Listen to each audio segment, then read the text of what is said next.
Welcome to the Holt Space Theater Collective's virtual staged reading of the 1916 play Trifles by Susan Glaspell. This is a one-act performance with no intermission. Enjoy the show. The scene is set in the kitchen of the now abandoned farmhouse of John Wright, a gloomy kitchen left without having been put in order, unwashed pans under the sink, a loaf of bread outside the bread box, a dish towel on the table, other signs of incomplete work. At the rear, the outer door opens and the sheriff comes in, followed by the county attorney and Hale. All are much bundled up and go at once to the stove. They are followed by two women, the sheriff's wife first. She is a slight, wiry woman, a thin, nervous face.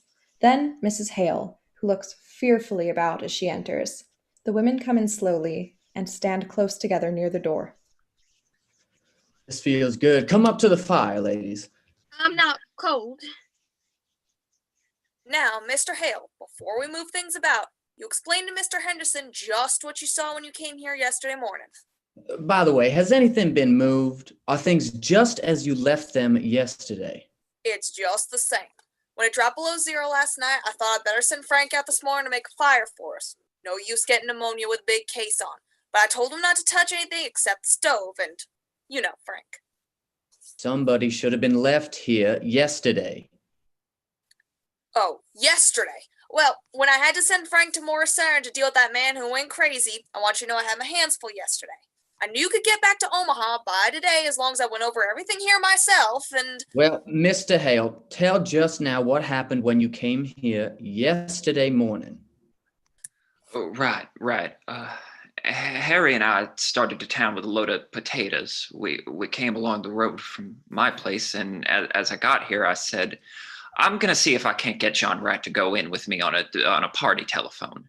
I spoke to Red about it once before, and he put me off, saying folks talk too much anyway, and all he asked for was some peace and quiet. I guess you know how much he talked about himself. But I thought maybe if I went to the house and talked about it before his wife, though I said to Harry, I don't know what his wife wanted made much of a difference to John. Let's talk about that later, Mr. Hale. I do want to talk about that, but tell now just what happened when you got... Sorry, I didn't see or hear anything. I knocked at the door, and it was still all quiet inside. I knew something. I knew they must be up. It was past 8 o'clock, so I knocked again. To the house. I thought I heard somebody say, "Come in." I wasn't sure. I'm not sure yet, but I opened the door, this door, and there in that rocker sat Mrs. Wright. What was she doing? She was rocking back and forth. She had her apron in her hand, and she was kind of pleating it. Mm-hmm. And how did she look? She looked queer. How do you mean queer?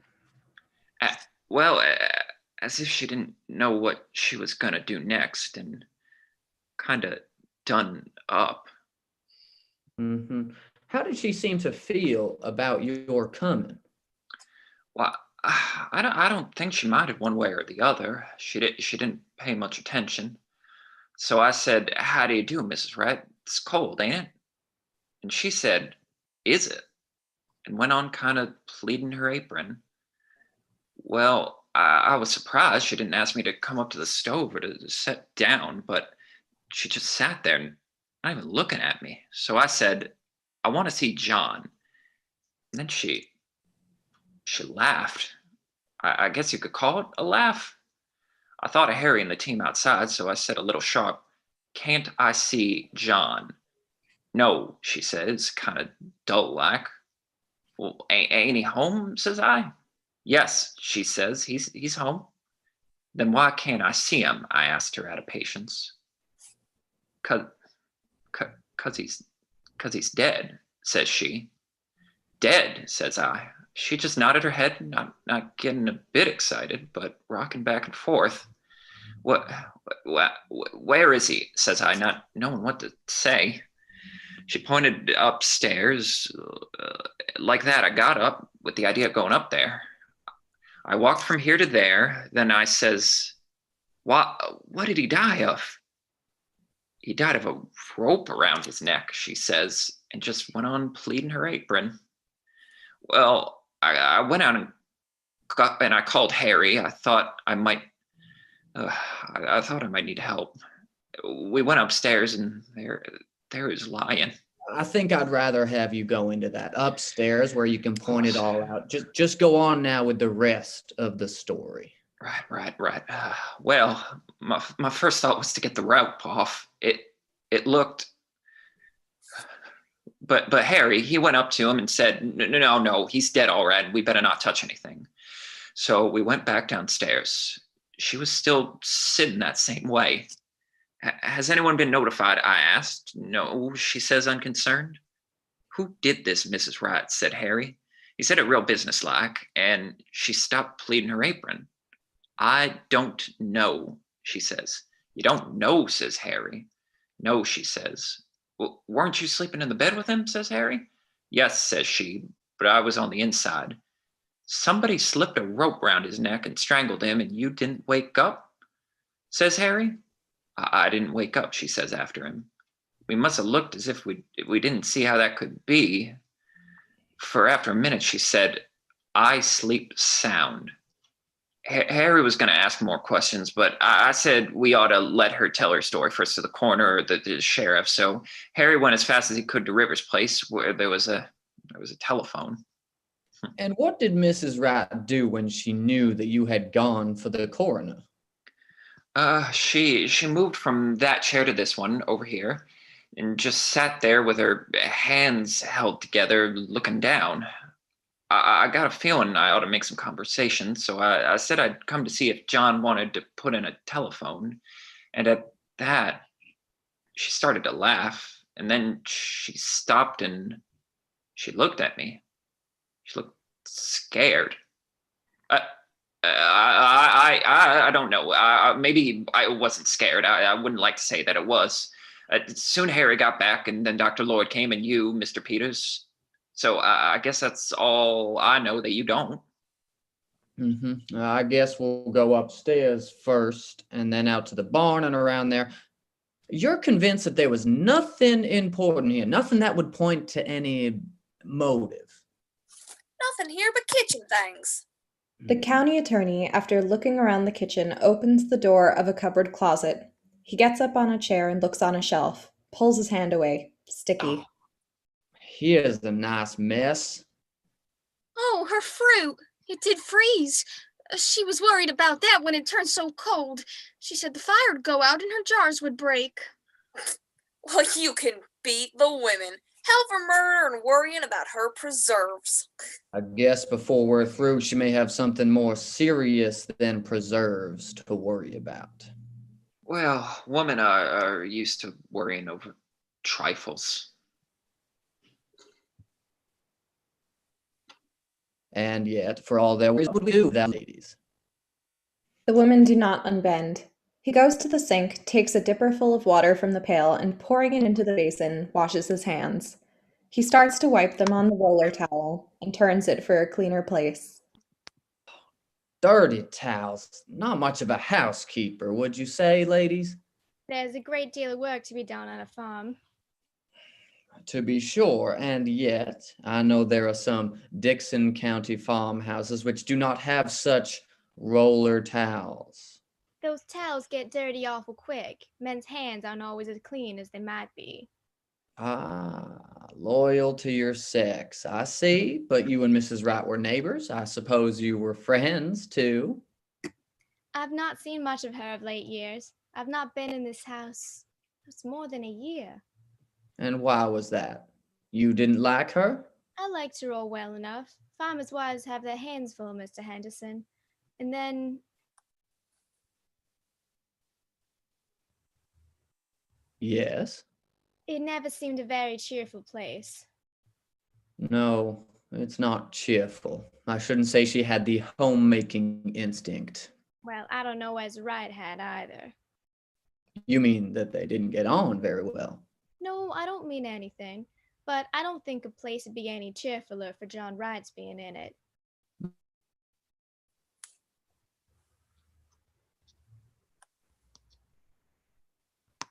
I'd like to talk more of that a little later. I want to get a lay of the things upstairs. Well, I suppose anything Mrs. Peters does, she'll be all right. She wasn't taking some clothes for her, and a few little things. We did leave in such a hurry yesterday. Yes, but I would like to see what you take, Mrs. Peters, and keep an eye out for anything that might be of use to us. Yes, Mr. Henderson. The women listen to the men's steps on the stairs, then look about the kitchen.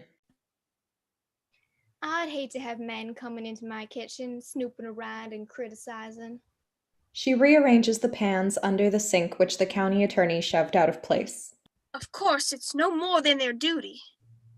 Duty's all right, but I guess that deputy sheriff that came out to make the fire might have got a little of this on. Wish I'd thought of that sooner. Seems mean to talk about her for not having things slicked up when she had to come away in such a hurry. Mrs. Peters goes to the small table in the corner of the room and lifts one end of a towel that covers a pan. She had bread set. She was gonna put this in there. It's a shame about her fruit. I wonder if it's all gone. I think there's some here. That's all right, Mrs. Peters. Yes, here. This is cherries, too. I declare I believe that's the only one. She'll feel awful bad after all her hard work in the hot weather. I remember the afternoon I put my cherries last summer. She puts the bottle on the kitchen table. She is about to sit down in the rocking chair when she realizes what chair it is. The chair which she has touched rocks back and forth. Well, I must get those things from the front room closet. You coming with me, Miss Hale? You could help me carry them. They go into the other room. Reappear Mrs. Peters carrying a dress and skirt, Mrs. Hale following with a pair of shoes. My, it's cold in here. She puts the clothes on the table and hurries to the stove. Wright was close. I think maybe that's why she kept so much to herself. She didn't even belong to the Ladies' Aid. I suppose she felt she couldn't do her part, and then you don't enjoy things when you feel shabby. She used to wear pretty clothes and be lively when she was Minnie Foster, one of the town girls singing in the choir. But that was 30 years ago. This all you was to take in? She said she wanted an apron. Funny thing to want, for there isn't much to get you dirty in jail, goodness knows. But I suppose just to make her feel more natural. She said they was in the top drawer in this cupboard. Yes, here. And then her little shawl that always hung behind the door. Yes, here it is. Mrs. Peters quickly shuts the door leading upstairs. Mrs. Peters, Yes, Mrs. Hale. do you think she did it? Oh, I don't know. Well, I don't think she did. Asking for an apron and her little shawl, worrying about her fruit. Mr. Peters says it looks bad for her. Mr. Henderson is awful sarcastic in his speech, and he'll make fun of her saying she didn't wake up. Well, I guess John Wright didn't wake when they was slipping that rope under his neck. No, it's strange. It must have been done awful crafty and still. They say it was such a funny way to kill a man, rigging it all up like that. That's just what Mr. Hale said. There was a gun in the house. He says that's what he can't understand. Mr. Henderson said coming out that was what was needed for the case was a motive, something to show anger or sudden feeling. Well, I don't see any signs of anger around here. She puts her hand on the dish towel which lies on the table. She stands looking down at the table, one half of which is clean, the other half messy. It's wiped to here.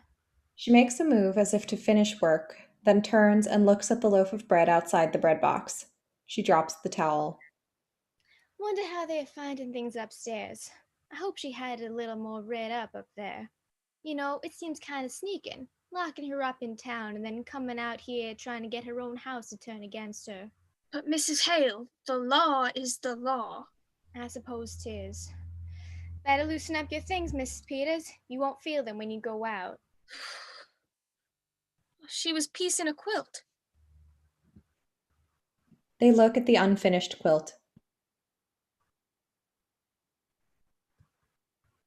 It's a log cabin pattern. Pretty, isn't it? I wonder if she was gonna quilt it or just knot it. Footsteps have been heard coming down the stairs. The sheriff enters, followed by Hale and the county attorney.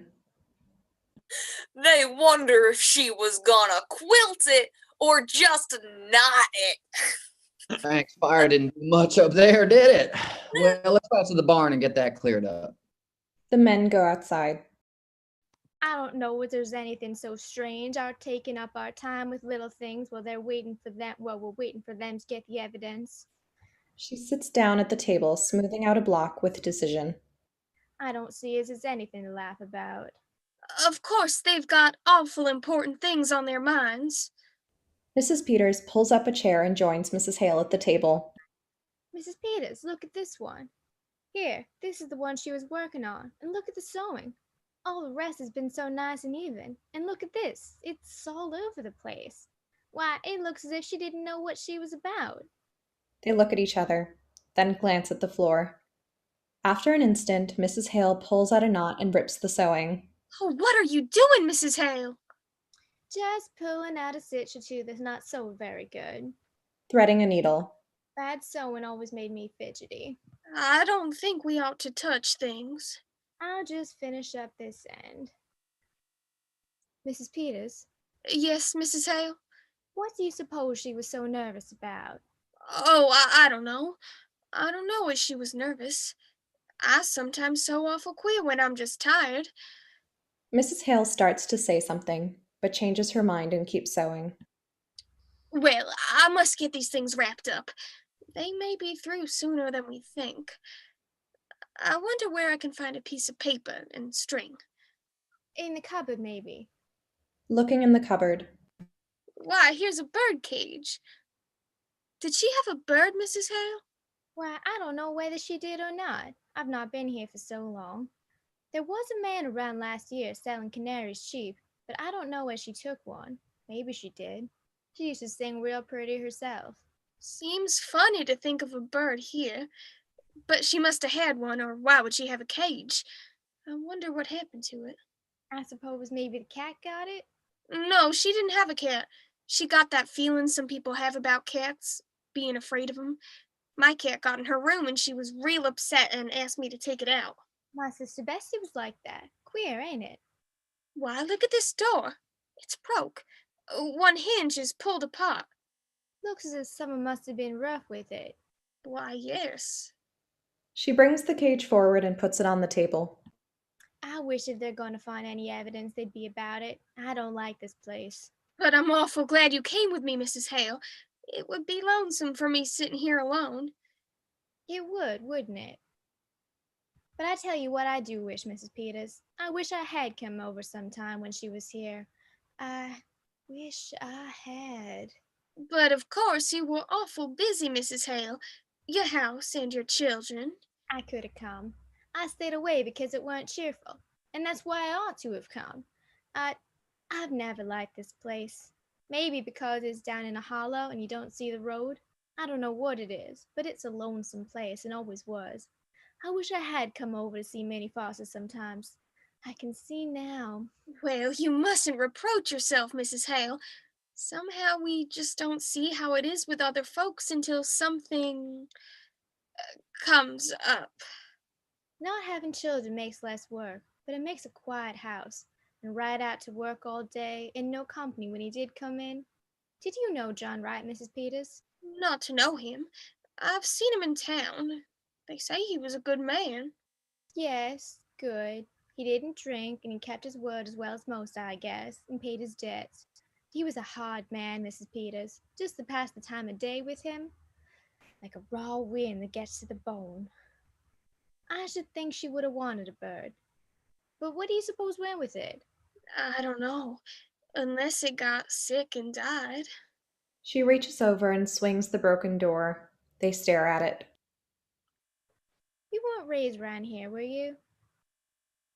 You didn't know her? Not till they brought her yesterday. Come to think of it, she was kind of like a bird herself. Real sweet and pretty, but kind of timid and fluttery. How she did change. Tell you what, Mrs. Peters, why don't you take the quilts in with you? It might take up her mind. Why, I think that's a real nice idea, Mrs. Hale. There couldn't possibly be any objection to it, could there? Now, just what would I take? I wonder if her patches are in here, and her things. They look in the sewing basket. Here's some bread. I expect this has got some sewing in it. What a pretty box. Looks like something somebody would give you. Maybe your scissors are in here. Why, there's something wrapped up in this piece of silk. Why, this isn't her scissors. Oh, Mrs. Peters, It's the bird. but Mrs. Peters, look at it. Its neck, it's the other side too. Somebody wrung its neck. Their eyes meet. We hear steps coming from outside. Mrs. Hale slips the box into the sewing basket and sinks into her chair. Enter sheriff and county attorney. Mrs. Peters rises. Well, ladies, have you decided whether she was going to quilt it or knot it? We think she was going to knot it. Well, that's interesting, I'm sure. Has the bird flown? We think the cat got it. Is there a cat? Mrs. Hale glances at Mrs. Peters. Well, not now. They're superstitious, you know. They leave. No sign at all of anyone having come from the outside. Their own rope. Now let's go up again and go over it piece by piece. It would have had to have been someone who knew just the right time. Mrs. Peters sits. The women stare at the ground. They speak, afraid of what they're saying, but as if they cannot help saying it. She liked that bird. She was gonna bury it in that box. When I was a girl, my kitten, there was a boy took a hatchet, and before my eyes, and before I could get there, if they hadn't held me back, I would have She catches herself. hurt him. I wonder how it would seem to never have had any children around. No, Wright wouldn't like the bird, the thing that could sing. She used to sing. He killed that too. We don't know who killed the bird. I knew John Wright. It was an awful thing was done in this house that night, Mrs. Hale. Killing a man while he slept, slipping a rope around his neck that choked the life out of him. His neck choked the life out of him. She places her hand on the bird cage. We don't know who killed him. We don't know. If there'd been years and years of nothing, and then a bird to sing to you, it would be awful still after the bird was still. I know what stillness is. When we homesteaded in Dakota and my first baby died, after he was 2 years old, and me with no other than... How soon do you suppose they'll be through looking for the evidence? I know what stillness is. The law has got to punish crime, Mrs. Hale. I wish you'd seen Minnie Foster when she wore a white dress with blue ribbons and stood up there in the choir and sang. Oh, I wish I'd come over here once in a while. That was a crime. That was a crime. Who's gonna punish that? We mustn't take on. I might have known she needed help. I know how things can be for women. I tell you, it's queer, Mrs. Peters. We live close together and we live far apart. We all go through the same things. It's all just a different kind of the same thing. If I was you, I wouldn't tell her fruit was gone. Tell her it ain't. Tell her it's all right. Take this in to prove it to her. She may never know whether it was broke or not. Mrs. Peters takes the bottle and looks around for something to wrap it in. She takes a petticoat and winds it around the bottle, nervously. My, it's a good thing the men couldn't hear us. Wouldn't they just laugh? Getting all stirred up over a little thing like a dead canary. As if that could have anything to do with... Oh, wouldn't they laugh? The men are heard coming downstairs. Maybe they would, maybe they wouldn't. No, Peters, it's all perfectly clear except a reason for doing it. But you know juries when it comes to women. If there wasn't some definite thing, something to show, something to make a story about, I think that would connect up with this strange way of doing it. The women's eyes meet for an instant. Enter Hale from outside. Well, I got the team around. It's pretty cold out there.